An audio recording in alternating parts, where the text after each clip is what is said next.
Welcome to the Black Beat Podcast, where we are unapologetically black, having conversations that matter the most when it comes to elevating the lives of our black community, where we share inspirational, motivational, and educational stories, told from the viewpoints of our black brothers and sisters, and where we reinforce the perceptions of capability, significance, and influence that live in each and every one of us. Thanks for joining us. This podcast is hosted by John Washington. It is produced by Flossin Media, and it's mixed and mastered by Stephen Christian. So that you'll be alright.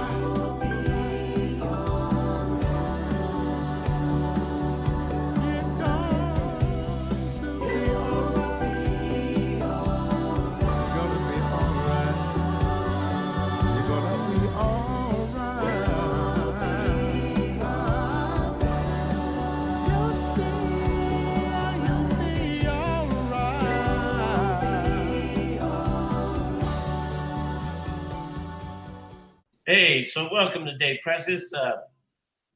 It's been something interesting getting you guys online. I know you guys have probably been busy. Things have probably been changing a little bit for you. But welcome to this edition of Black Beat. And I just wanted to take a minute out to just say hi to you and talk a little bit about the work you've been doing and the things y'all got going on. So let's get right into that, if you don't mind. So tell me, who am I speaking to? Tell me a little bit about this person that I got on this phone with this precious smile. How you doing today? Talk to me a little bit. Hi, my name is Precious Edmonds. My pronouns are she, her, hers. I am the Community Engagement and Partnerships Coordinator for We Count Oregon, which is a statewide community-led campaign to encourage hard-to-count communities to participate in the 2020 census, which is currently occurring right now. So it's ongoing. My primary job is to do training and education around the census, so to inform community members that the census is happening, how to participate, and then to take it a step further to move it just past the education around the census, but also to be able to equip community members to encourage their other community members how to participate as well, and the importance around the census, because it's extremely important for our communities that we participate. It determines how funding is distributed to our communities and how our communities are resources. It also determines political power within our state and our communities. The census determines the districts, political districts. And so ultimately, we believe that the census is about, first and foremost, it's about representation, it's about money, and it's about power. And so that's the message that we've been communicating, and that's what we're doing. We just had an event on April 1st. Obviously, we've had to move a lot of things digitally into a virtual space. So we had a April 1st Census Day live stream party, which had over 494 participants across the state on our Zoom, and then an additional 5,000 viewers on like our Facebook Live. So we are really excited. We've had to make a lot of pivots within the last couple of weeks, obviously, because of COVID-19.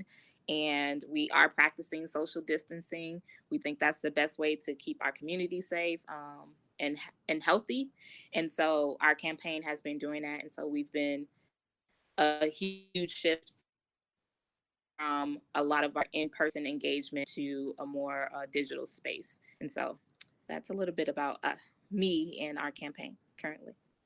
So tell me, Precious, so how is the campaign going now in light of the C-19 going on around right about now? How y'all having to alter what you're doing?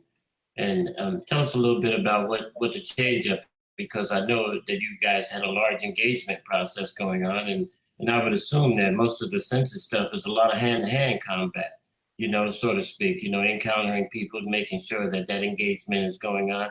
So how is that all changing for you guys, or is it changing for you?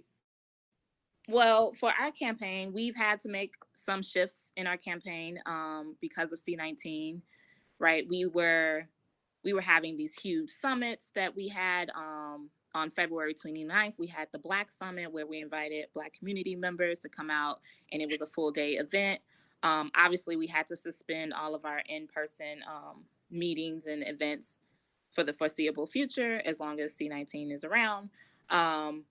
So that has been the biggest shift. However, a large part of our campaign was also we were launching our field outreach program, which we did launch. We launched that just at the end of March, so like around March 26th, something along that lines. And though we had a component about that, like our strategies were always going to be phones, texts, and doors. So we were contacting hard to count community members by phones, texts, and doors. We have scrapped the doors. We're not going door to door anymore, but we are calling community members. So we're making phone calls, telling people that they can participate in the census, reminding them, asking them, and that is our ask, is that they complete the census. We're pushing to use online, right? The census, this is the first time that it's offering you the ability to respond online. So that is still going. So the census is still continuing. Because the census is still continuing, we are still moving forward with our work. The deadline for the census responses was initially July 31st. However, the census, because of COVID-19, has seen the need to push that deadline further back to, so currently it's August 14th. And so we're still moving forward. Our a large part of what our campaign, our field outreach, the biggest change was that we had all of these office spaces that we were going to actually, employ people and work out of the offices. We're all working from home, so they're doing digital outreach from their home. Obviously, that has changed who has been hired. That's a question of accessibility, because now you needed to have internet and phone service at your home. But we're still moving forward with the work. And we are not able to do in-person events. So now we're hosting these online events. We did our first one on April 1st, which was the Census Day event. And we'll be doing several more, engaging in creating content that is directed to a particular hard-to-count community demographic. Precious, in light of some of the information that's being revealed about the Black community in terms of the C19 and its impacts on our community, tell me a little bit of why, delve in a little bit of why the census is so important for Black people and people of color in our communities. What makes the census for us at this time more so significant than ever before? So, yeah, I mean, right. So the census, well, let me back it up, right? So we're seeing nationally that the people who are most impacted by COVID-19, obviously it's a national and global pandemic. However, African Americans are disproportionately dying from this disease. And Right. obviously it's not because we are inclined, but it's just exposing the inequalities within our communities, right? We have less access to healthcare. We have so because less access to healthcare, we have more predisposed to the diseases that make it more dangerous for you to contract COVID-19. And so just in terms of like healthcare, right?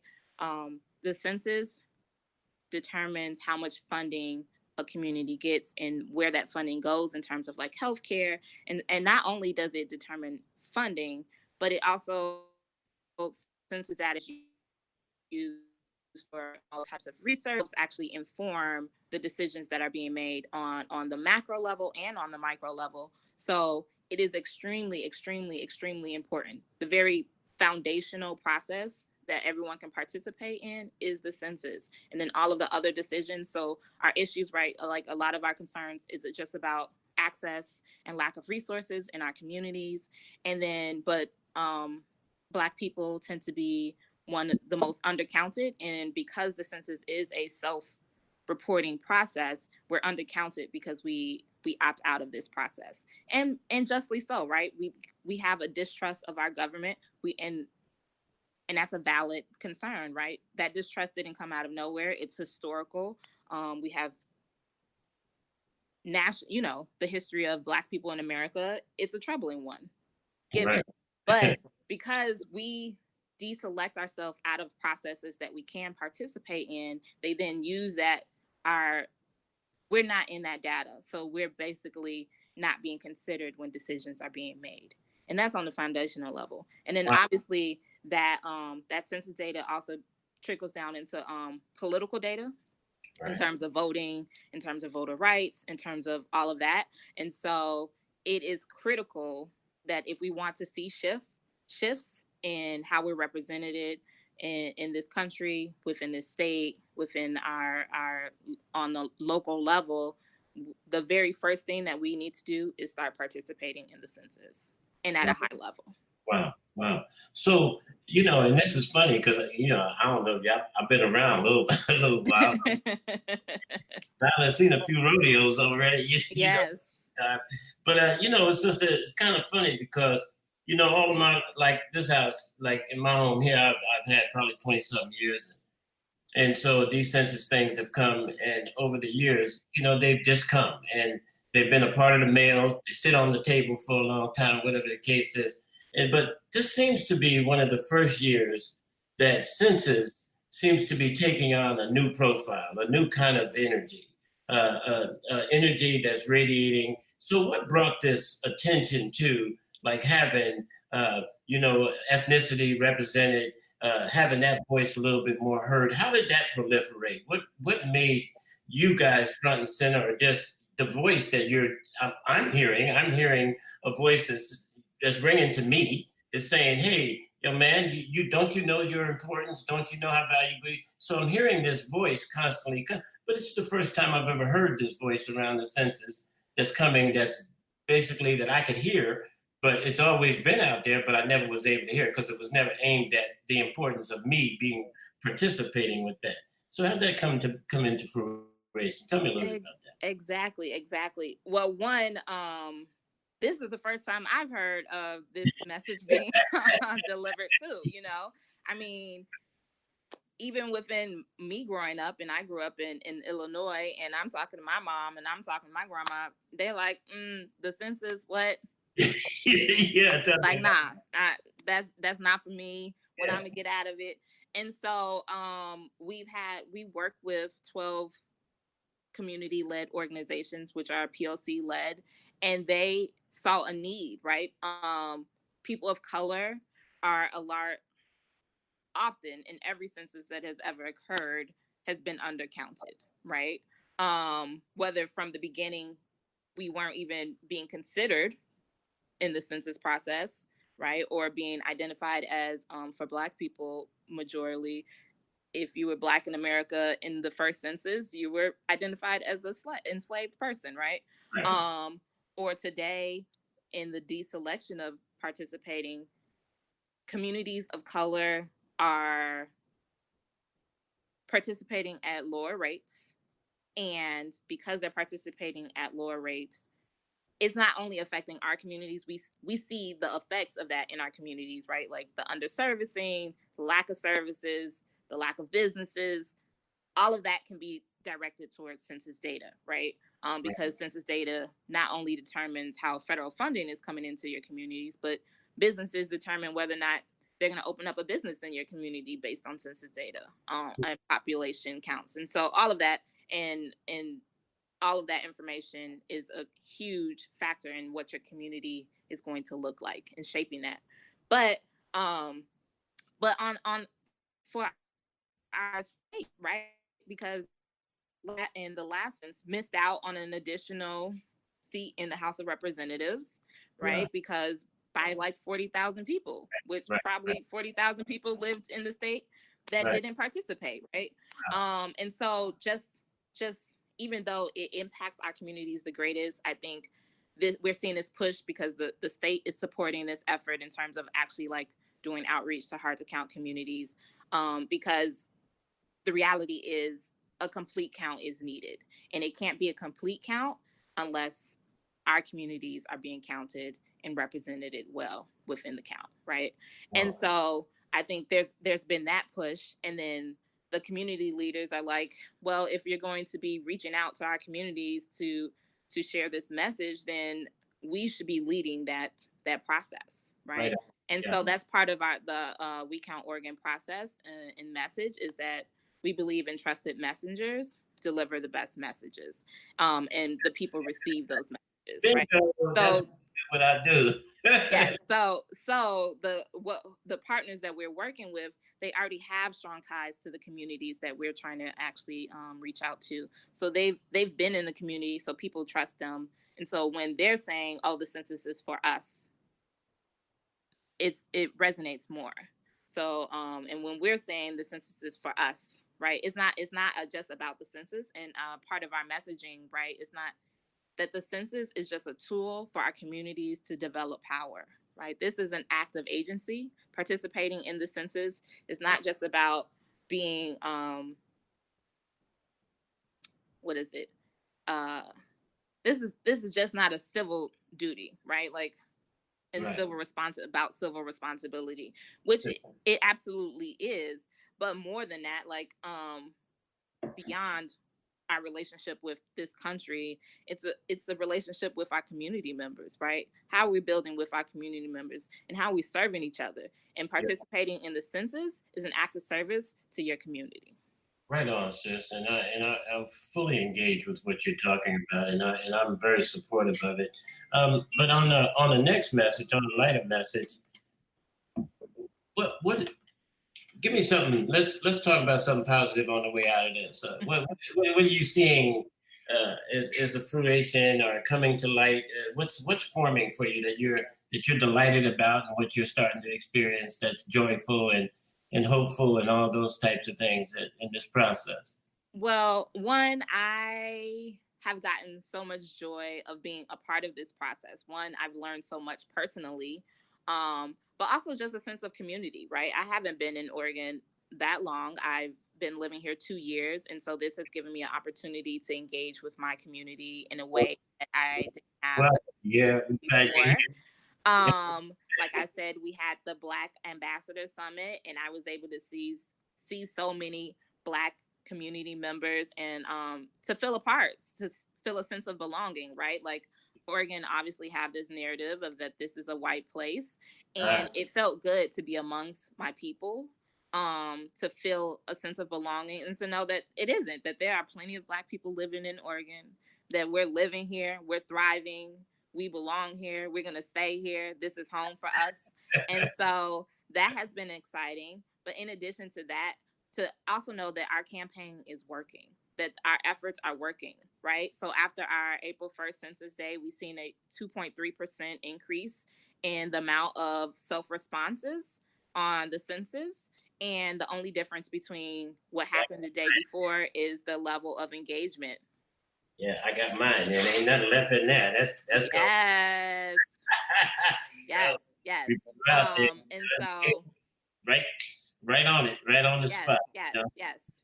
Well, so that has been exciting, and to see the other people's excitement. Like we had a person who came to our training, got excited about the campaign, and they had a fence in their community. They painted a message on the fence about the census, and and did it in multiple languages as well. And so like people are getting excited. And like I said, ultimately, this is about community building. So this is just an opportunity to build community within our own communities, to feel a sense of ownership about a process that's very important. And so I'm excited about that. You know, sister, I'm glad you're here. You know, one of the things that we just trying to make sure the narrative that has been told is that historically, most Black people, you know, who've come here, there's always been this message that, you know, not only are you dealing on the front that this is basically the whitest state in America, but you're also sometimes dealing with the opposing reality of Black people opposing outside Black people coming into the state. So generally a really difficult segment or segue for people coming in. And so I have this model that says is that you don't have to be born Black in Oregon for your Blackness to matter and count, you know? So, and I'm really glad that you're here. I'm really glad that you're doing the things. So talk to me a little bit about how do you take the census? The different ways that you can take the census. Is there a number of different kinds of ways that you can do this? Yes. So the census, this is the first time that you can do it online. So you can go to www.2020census.gov and you can fill it out online. It's super quick, it's super easy. This is how I did it myself. I did it from the convenience of my phone. So you can access that website on your phone. Super easy. It says you can take it up to in 10 minutes. It doesn't even take that long. It literally takes like 2 if you do it online. It's especially if you have the census ID, which they have mailed you out. So all of your information that you're receiving from the Census Bureau has that ID number on it. The other way to do it is to call the hotline, and you can give your responses over the phone. And then, there's also still, you can do it by mail. So they're sending out census form paper questionnaires in the mail. You should be receiving them. If you haven't already responded to the census within the next couple of days, you need to take that form, fill it out, and mail it back. No postage necessary. So you have 3 different options. All of them are easy. All of them are quick. And it doesn't take that long. So don't let time be the reason you don't do it, right? Yeah. So it's an easy process. Well, right on, sister. Hey, listen, welcome to Black Beat, and I am so glad that you decided to take a little bit of time to come out and hang out with us this morning. You hear, and it is definitely a pleasure to have another sister come to town. I'm always putting out that shout out. Look here, y'all. Y'all need to get out of them cities, burying yourself deep in that urban, whatever you want to call it, and get a little bit more space. Because here's the only place that we know that new dirt is still being made, because new volcanoes all around. Mm-hmm. I digress for just a second. This morning back east, because my family and stuff is Georgia and Jersey and places like that, and my sister. I just got informed that my sister got diagnosed with the virus this morning after the 3rd day of knowing about it. She seems to be functioning right now, but we're gonna keep our fingers crossed and keep working, and do all the usual stuff we Black people do. Yes, gotta pray about it. Gotta pray about it. Okay. Gotta lay down and say, "Oh Lord, what a mess we made of things. Please help us." Right. Yes. But in the interim, how can this Black groups build post-census? I mean, how do we begin to continue the momentum? What's your thought about how we're going to continue this momentum to be able to somehow or another acquiesce into the future? How do we continue to maintenance or keep this up, moving in the direction in which what's your future thoughts about that? About how we keep this census being important, moving in people's with Black groups build, on the post? How do we keep those Black groups enrolled, keep them involved? What's your thoughts about that after the census has been done and moving into the future? I believe, a couple of things. So I think it's absolutely necessary that we don't lose the momentum that we've been building around the census. So particularly for organizations who are doing outreach, who are increasing messaging around this, I think it's important, if you're engaging with community members, to continue that community engagement beyond the census, right? So it can't just stop with the census. You need to keep people engaged. That's first and foremost. And then also, not just when you have an ask, right? I think a large part of what the organizations that we work with is that they're involved with the community, whether they're working on an issue or not. And so it should not just be issue based. If you have that real relationships, authentic relationships, then when an issue arises, it will be much easier to mobilize your community, right? Because you're already in connection. And I also think that in terms of with organizations, I think they should take this opportunity to work with each other and try new things, right? With the census, this has been an opportunity. Like the organizations that we've been working with, they've created a new collective. They came together. This is the first time that they've been working together in this capacity, trying new things in terms of with the phone banking and the scale of reach. And hopefully taking the skills and the tools that they've learned on this this campaign and being able to move it forward and to continue to work. And so that that not only are they working with just, the Black people, like you could work with Black organizations, but how much stronger is it that not only do you have the Black organization support, but you also have the Latino organization support. You also have the LGBTQ organizational support. And so that when there's an issue, that not only are you calling the Black people who it affects maybe personally, but then you also have these other people who can show up for you. Right on. So, right on. and I think that's what our hopes are for the Right on. Hey, listen, again, welcome to Black Beat, welcome to Oregon. And thank you for having me. Yo, sister, look here, we trying to keep you. You hear? Keep you because our history here has always been a little bit precarious, but I think this, to some degree, may even seem frightening to Black people because of the state of Oregon.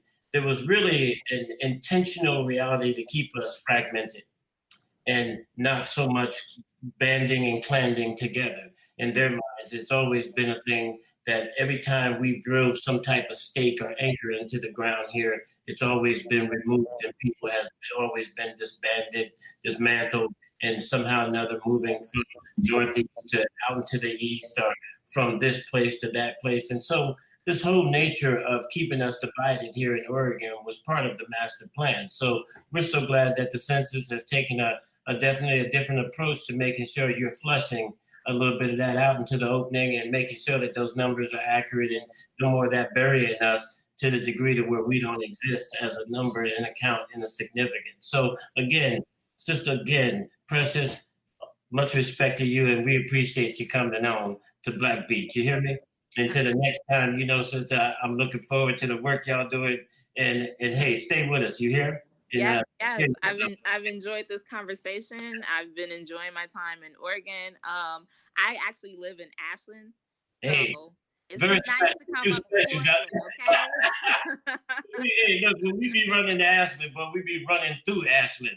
But no, I know. And so when I moved here, I moved directly to Ashland. And I like it. It's such a beautiful town. But it's what it is lacking is Black people. Oh, no doubt.